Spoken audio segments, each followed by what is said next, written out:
Hi hello, ജാനകിയുടെയും അഭിയുടെയും വീടിൻ്റെ എല്ലാ പ്രിയപ്പെട്ട പ്രേക്ഷകർക്കും മെട്രോ സ്റ്റാറിലേക്ക് സ്വാഗതം.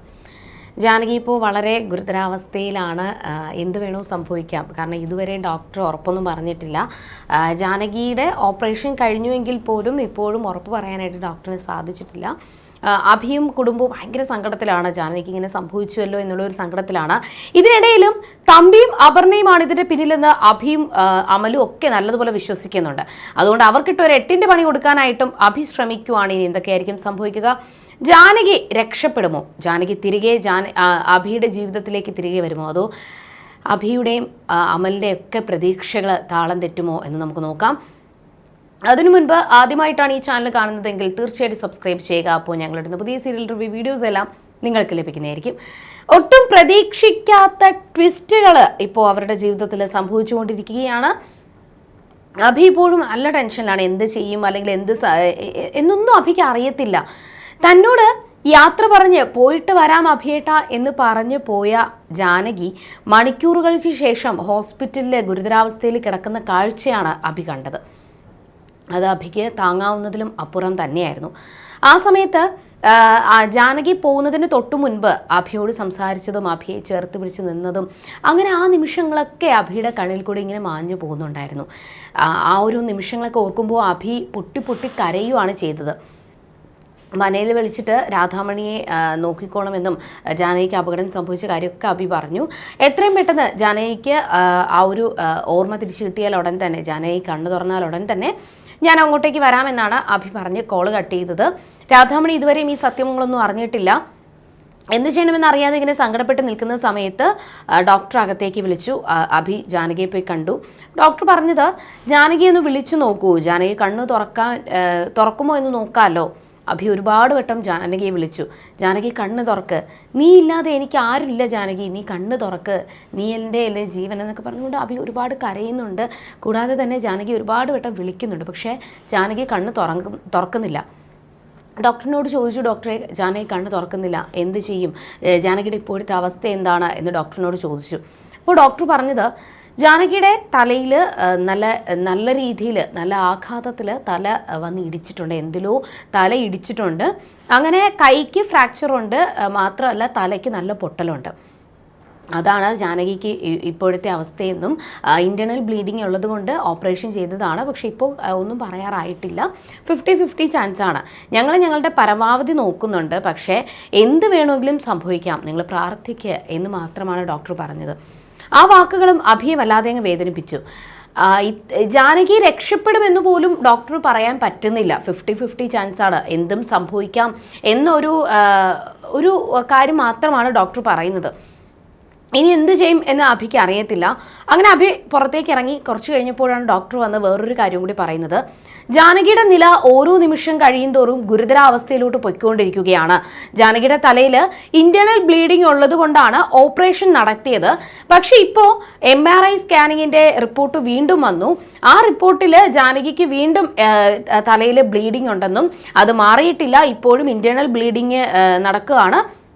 എത്രയും പെട്ടെന്ന് ഇമ്മീഡിയറ്റ് ആയിട്ട് ജാനകിക്ക് ഒരു ഓപ്പറേഷനും കൂടി നടത്തിയേ മതിയാകൂ, ഇല്ല എന്നുണ്ടെങ്കിൽ ഞങ്ങളുടെ കൈവിട്ടു പോകുമെന്ന് അഭിയോട് പറഞ്ഞു. അത് കേട്ടപ്പോൾ അഭിക്ക് താങ്ങാൻ സാധിച്ചില്ല. എന്ത് ചെയ്യുമെന്ന് അറിയത്തില്ല. അഭി പൊട്ടി കരയുകയാണ്. ഡോക്ടറെ ഒന്നും ചെയ്യാൻ പറ്റത്തില്ലേ, ഈ ഒരു ഹോസ്പിറ്റലല്ലാതെ മറ്റേതെങ്കിലും ഹോസ്പിറ്റലിലോട്ട് ജാനകിയെ കൊണ്ടുപോകാമോ എന്ന് അമൽ അഭിയോട് ചോദിച്ചു. അഭിയേട്ടാ, നമുക്ക് ജാനിയേട്ടത്ത് ഈ ഹോസ്പിറ്റലിൽ നിന്നും മറ്റേതെങ്കിലും ഹോസ്പിറ്റലിലോട്ട് കൊണ്ടുപോകാം എന്ന് അമൽ പറഞ്ഞു. ഡോക്ടറിനോട് എന്നാൽ ഇതിനെപ്പറ്റി ചോദിച്ചപ്പോൾ ഡോക്ടർ പറഞ്ഞത്, ഓപ്പറേഷൻ നടക്കുന്നതിന് മുന്നേ നിങ്ങൾ അങ്ങനെ കൊണ്ടുപോയിരുന്നുവെങ്കിൽ കുഴപ്പമില്ല. അതിന് കാരണം എന്താണെന്ന് വെച്ച് കഴിഞ്ഞാൽ, ജാനകി ഇവിടെ കൊണ്ടുവന്നപ്പോൾ തന്നെ ജാനകി ക്രിട്ടിക്കൽ സ്റ്റേജിലായിരുന്നു. ഇപ്പോൾ ഓപ്പറേഷൻ കഴിഞ്ഞപ്പോഴും അവളുടെ നില ഗുരുതരമായിട്ട് മാറിക്കൊണ്ടിരിക്കുകയാണ്. ഈ ഒരു ഇന്റേണൽ ബ്ലീഡിങ് മാറണം എന്നുണ്ടെങ്കിൽ ഒരു ഓപ്പറേഷനും കൂടി ചെയ്തേ മതിയാകൂ. പിന്നെ ജാനകിയെ ആ ICU വാർഡിൽ നിന്നും ഒബ്സർവേഷൻ വാർഡിലോട്ട് മാറ്റാത്തത് തന്നെ ജാനകി അത്രത്തോളം ക്രിട്ടിക്കൽ സ്റ്റേജിലായതുകൊണ്ട് തന്നെയാണ്. ഇല്ല എന്നുണ്ടെങ്കിൽ ഞങ്ങൾക്ക് അങ്ങനെയും ചെയ്യാം. ജാനകി ആ ICUവിൽ നിന്ന് പുറത്തിറക്കി കഴിഞ്ഞാൽ ഉടൻ തന്നെ ജാനകിക്ക് എന്ത് വേണമെങ്കിലും സംഭവിക്കാമെന്ന് ഡോക്ടർ പറഞ്ഞു.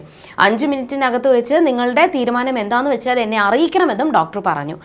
അഭിക്ക് എന്ത് ചെയ്യണമെന്ന് അറിയത്തില്ല. തൻ്റെ ഭാര്യ, തൻ്റെ ജാനകിക്ക് എന്തെങ്കിലും സംഭവിക്കുമോ എന്നുള്ളൊരു പേടി അഭിക്ക് ഇപ്പോഴുമുണ്ട്. അമൽ ഇപ്പോഴും പറയുന്നത് ജാനിയേട്ടത്തെ ഈ ഹോസ്പിറ്റലിൽ നിന്നും മറ്റേതെങ്കിലും ഹോസ്പിറ്റലിലോട്ട് മാറ്റാം, അതാണ് നല്ലതെന്ന് അമൽ ഇപ്പോഴും പറയുന്നു. പക്ഷേ നിരഞ്ജന പറഞ്ഞത്, അമലെ നീ കാര്യങ്ങളൊന്ന് ഗൗരവമായിട്ട് ചിന്തിക്കുക, ഒന്ന് മനസ്സിലാക്കുക, അത്രയും പോലും ജാനിയേട്ടത്തെ പുറത്ത് കൊണ്ടുവരാൻ പോലും സാധിക്കത്തില്ല എന്നാണ് ഡോക്ടർ പറഞ്ഞുകൊണ്ടിരിക്കുന്നത്. അങ്ങനെയുള്ളപ്പോൾ ജാനിയേട്ടത്തെ എങ്ങനെ ഈ ഹോസ്പിറ്റലിൽ നിന്നും മറ്റൊരു ഹോസ്പിറ്റലിലേക്ക് മാറ്റും എന്ന് നിരഞ്ജന ചോദിച്ചു. അമലിന്റെ കാര്യങ്ങൾ പറഞ്ഞ് നിരഞ്ജന മനസ്സിലാക്കി. മാത്രമല്ല ഇനി അഭിയേട്ടന്റെ തീരുമാനമാണ്. എന്നാൽ അഭി പറഞ്ഞത് എന്തായാലും ഡോക്ടർ പറഞ്ഞതുപോലെ തന്നെ ചെയ്യാം, ഇനി ജീവിക്കുകയാണെങ്കിലും മരിക്കുകയാണെങ്കിലും ഈ ഹോസ്പിറ്റലിൽ നിന്ന് തന്നെ ആകട്ടെ. ജാനകിയെ എനിക്ക് കിട്ടണമെന്ന് വിധിയുണ്ടെങ്കിൽ, ജാനകിക്കൊപ്പം ഞാൻ ജീവിക്കണമെന്ന് ആഗ്രഹമുണ്ടെങ്കിൽ ഉറപ്പായിട്ടും ജാനകി തിരികെ വരും, എൻ്റെ ജീവിതത്തിലേക്ക് തിരികെ വരും, ജാനകി കണ്ണു തുറക്കുമെന്നാണ് അഭിയുടെ വിശ്വാസം. ഈ വിവരങ്ങളെല്ലാം എത്രയും പെട്ടെന്നും പ്രഭാവതിയെ അറിയിക്കണമെന്ന് നിരഞ്ജന വിചാരിച്ചു. പ്രഭാവതിയെ ഉടൻ തന്നെ നിരഞ്ജന കോൾ ചെയ്തു. എന്നിട്ട് പ്രഭാവതിയോട് കാര്യങ്ങളെല്ലാം പറഞ്ഞു. ജാനകി ആക്സിഡൻ്റ് ആയിട്ട് കിടക്കുവാണ്, ഇപ്പോൾ ക്രിട്ടിക്കൽ സ്റ്റേജിലാണ് എന്നൊക്കെ കാര്യങ്ങളെല്ലാം പറഞ്ഞ് മനസ്സിലാക്കി. അതെല്ലാം കേട്ടപ്പോൾ അവിടെ പ്രഭാവതിക്ക് എന്ത് ചെയ്യണമെന്ന് അറിയത്തില്ല. തൻ്റെ മകൾ ജാനകിക്ക് ഇങ്ങനെ സംഭവിച്ചു പോയല്ലോ, ജാനകി എന്ന് പറഞ്ഞ് പ്രഭാവതി ഒരുപാട് കരയുവാണ്. ജാനകിയെ കാണാനായിട്ട് വരാം എന്ന് പ്രഭാവതി പറയുകയും ചെയ്തു. കുറച്ച് കഴിഞ്ഞ് ഡോക്ടറിനെ വിവരം അറിയിച്ചിട്ടുണ്ട്. ഡോക്ടർ ഓപ്പറേഷൻ കാര്യങ്ങൾക്ക് വേണ്ടിയിട്ട് സ്റ്റാർട്ട് ചെയ്തിരിക്കുകയാണ്. ജാനകിയെ തിരികെ കിട്ടും, ജാനകിക്കൊന്നും സംഭവിക്കത്തില്ല എന്നുള്ളൊരു വിശ്വാസം തന്നെയാണ് അവിടെയുള്ള എല്ലാവർക്കും. എന്നാൽ ഈ സമയത്ത് പൊന്നു വിവരങ്ങളൊന്നും തന്നെ അറിഞ്ഞിട്ടില്ല. അവിടെ അപർണയാണെന്നുണ്ടെങ്കിൽ സന്തോഷമാണ്. ജാനകി മരിച്ചു കഴിഞ്ഞാൽ അത്രയും സന്തോഷം എന്ന നിലയ്ക്കാണ് ഇപ്പോൾ അപർണയും തമ്പിയും. പൊന്നു ഉറങ്ങുന്നില്ല, പൊന്നു കരച്ചിലാണ്, തൻ്റെ അച്ഛനെയും അമ്മയും കാണാതെ കരച്ചിലാണെന്ന് മഞ്ജു ചേച്ചി വന്ന് അപർണയോട് പറഞ്ഞപ്പോഴും മഞ്ജു ചേച്ചി വഴക്ക് പറയുകയാണ് അപർണ ചെയ്തത്. പൊന്നു വന്നിട്ട് എനിക്ക് അമ്മയോട് അല്ലെങ്കിൽ അച്ഛനോടൊന്ന് സംസാരിക്കുകയെങ്കിലും വേണമെന്ന് പൊന്നു പറഞ്ഞപ്പോൾ അപർണ പൊന്നുവിനെ വഴക്ക് പറഞ്ഞു.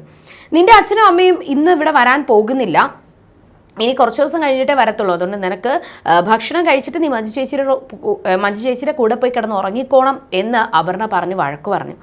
ഈ സമയത്ത് ഇതെല്ലാം കേട്ടുകൊണ്ടുവന്ന അമല് പൊന്നുവിനെ കാര്യങ്ങൾ പറഞ്ഞ് മനസ്സിലാക്കി. എന്നിട്ട് മഞ്ജു ചേച്ചിയോട് പറയുന്നുണ്ട്, ചേച്ചി പൊയ്ക്കോ, കുഴപ്പമില്ല, ഞാൻ അവളെ സമാധാനിപ്പിച്ചോളാം. അപർണയെ ദേഷ്യത്തോടു കൂടി അകത്തോട്ട് കയറിപ്പോയി. പൊന്നുവിനോട് പറഞ്ഞത്, മുത്തശ്ശിക്ക് വയ്യാതെ ഇരിക്കുമല്ലേ, അപ്പോൾ മനയിലും മുത്തശ്ശി ചികിത്സയിലല്ലേ, അതുകൊണ്ട് പൊന്നുവിൻ്റെ അമ്മാമ്മയെ കാണാനായിട്ട് അമ്മയും അച്ഛനും പോയതാണ്. അവിടെ ചികിത്സ ആയതുകൊണ്ട് അവർക്ക് അവിടെ നിൽക്കേണ്ട സാഹചര്യം വന്നു. വിളിക്കാൻ പറ്റത്തില്ല, കാരണം അവിടെ ഫോണ് ആരും ഉപയോഗിക്കാൻ പാടില്ല.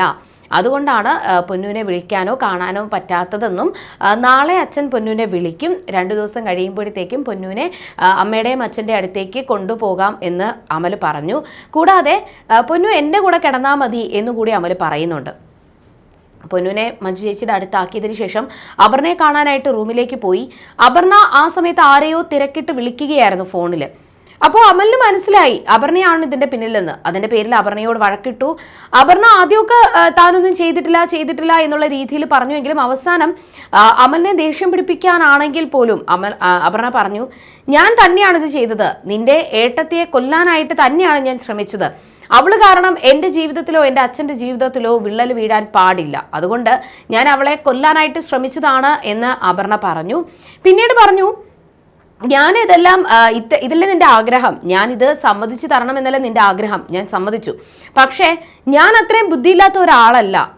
ജാനകിക്ക് എന്തെങ്കിലും സംഭവിച്ചു കഴിഞ്ഞാൽ കേസ് വീണ്ടും മുന്നോട്ട് തന്നെ പോകും എന്ന് അറിയാനായിട്ട് അത്ര ബുദ്ധിയില്ലാത്ത ആളൊന്നുമല്ല. കേസ് മുന്നോട്ട് തന്നെ പോവുകയും ചെയ്യും. ആദ്യം കുറച്ച് ദിവസം ഈ വാദവും എല്ലാം കാണും, അതിനുശേഷം പിന്നെ റീഓപ്പൺ ചെയ്യും. റീഓപ്പൺ ചെയ്താലും കേസ് അന്വേഷിച്ചിട്ട് പിന്നെ കോടതി തന്നെ വിധി എഴുതും. ഇതെല്ലാം ഇത് കള്ളമാണ്, കെട്ടിച്ചമച്ച കഥകളാണെന്ന് കോടതി തന്നെ വിധി എഴുതും. അതിനുശേഷം ഞാനും എൻ്റെ അച്ഛനും തമ്മിൽ ജാനകിക്കും അഭിക്കുമെതിരെ ഒരു കേസ് കൊടുക്കും. അത് ഞങ്ങളെ അപകീർത്തിപ്പെടുത്താനായിട്ട് ശ്രമിച്ചു എന്നുള്ള രീതിയിലായിരിക്കും ഞങ്ങൾ കേസ് കൊടുക്കാൻ പോകുന്നത് എന്ന് അപർണ ഭീഷണിപ്പെടുത്തി. അപ്പോഴെല്ലാം അമല് അപർണയ്ക്ക് താക്കീത് നൽകിയത്, നീ ഇതെല്ലാം മാറ്റി പറയുന്ന ഒരു ദിവസം വരും, ആ ഒരു ദിവസം വരാതിരിക്കാനായിട്ട് നീ പ്രാർത്ഥിക്കുക എന്ന് മാത്രമാണ് അമൽ പറഞ്ഞത്. ജാനകി ഇപ്പോൾ വളരെ ക്രിട്ടിക്കൽ സ്റ്റേജിലാണ്. 50-50 ചാൻസ് മാത്രമാണ് ജാനകി രക്ഷപ്പെടാനുള്ള സാധ്യത. എന്ത് വേണമെങ്കിലും എപ്പോൾ വേണമെങ്കിലും സംഭവിക്കാം. അഭിക്കും എന്ത് ചെയ്യണമെന്ന് അറിയത്തില്ല, താങ്ങാനാകാതെ സ്തംഭിച്ച് നിൽക്കുകയാണ് അഭി. ഇനി എന്തൊക്കെയായിരിക്കും സംഭവിക്കുക എന്ന് നമുക്ക് വരുന്ന എപ്പിസോഡുകളിൽ കാണാം. അതുവരേക്കും ബൈ.